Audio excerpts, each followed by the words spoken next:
Hello friends, అందరికీ నమస్కారం. ఇప్పుడే అందిన వార్త వైరస్ గురించి ఈ వీడియోలో డిస్కస్ చేద్దాం. స్కిప్ చేయకుండా వీడియో పూర్తిగా వినండి. ప్రభుత్వం నుంచి అప్డేట్స్ ముందుగా తెలుసుకోవాలంటే మన ఛానల్ని సబ్స్క్రైబ్ చేసుకోండి. అలాగే చాలామంది వీడియోస్ చూస్తున్నారు కానీ సబ్స్క్రైబ్ చేసుకోవడం లేదు. వెంటనే సబ్స్క్రైబ్ చేసుకోండి. అలాగే ఒక లైక్ చేయడం ద్వారా వీడియో చాలామందికి రీచ్ అవుతుంది. అందరికీ మీరు బెనిఫిట్ చేసిన వారు అవుతారు. ఇక అందరికీ వివరాలకు వెళ్ళిపోదాం ఫ్రెండ్స్. ఇక్కడ చూస్తే కరీంనగర్ జిల్లాలో మరో వ్యాధి కలకలం రేపుతోంది. ఇప్పటికే మంకీపాక్స్ భయం కొనసాగుతుండగా ఇప్పుడు కొత్తగా ఓ చర్మ వ్యాధి భయపెడుతోంది. ప్రస్తుతం మంకీపాక్స్ అనే వైరస్ ప్రపంచవ్యాప్తంగా విజృంభిస్తోంది. దీనికి కారణం మరణాలు కూడా భారీగానే సంభవిస్తున్నాయి. దాంతో ప్రపంచ ఆరోగ్య సంస్థ అన్ని దేశాలను అయితే అప్రమత్తం చేస్తుంది. ఇప్పుడు ఈరోజే బ్రేకింగ్ న్యూస్, కొంతమందికి వందల సంఖ్యలో ఈ కేసులు అయితే నమోదవుతున్నాయి. ఇటీవల ఇండియాలోనూ మంకీపాక్స్ కేసు నమోదు కావడంతో కేంద్ర ప్రభుత్వం అయితే అన్ని రాష్ట్ర ప్రభుత్వాలకు అలర్ట్ అయితే జారీ చేసింది.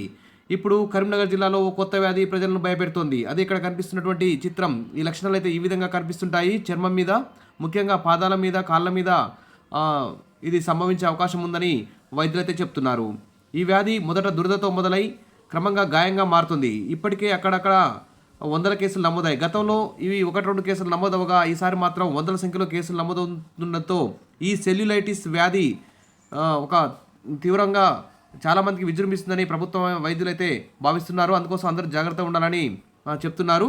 ఇక ఈ సెల్యులైటిస్ వ్యాధి సాధారణ బ్యాక్టీరియల్ ఇన్ఫెక్షన్ అని, వ్యాధి తీవ్రతతో ప్రమాదకరంగా మారుతున్నదని, ఈ చర్మ వ్యాధి ఎక్కువగా కాళ్లపై ప్రభావం చూపుతుందని, నిర్లక్ష్యం వహిస్తే శరీర భాగాలకు సోకే ప్రమాదం ఉందని, వెంటనే ఈ గాయం కనపడగానే వెంటనే వైద్యుల్ని సంప్రదించి తగిన మందులు వాడి తగ్గే విధంగా చర్యలు తీసుకోవాలని చెప్పేసి తెలియజేస్తున్నారు ప్రజలకి.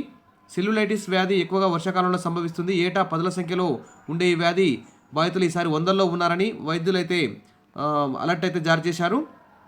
మీరు ఇలాంటి లక్షణాలు కనపడగానే వెంటనే వైద్యుల్ని సంప్రదించి తగిన మెడిసిన్స్ వాడడం ద్వారా ఇది ఒకరి నుంచి ఒకరు సోకకుండా, మీకు ఇతర అవయవాలకు సోకకుండా జాగ్రత్త పడవచ్చు.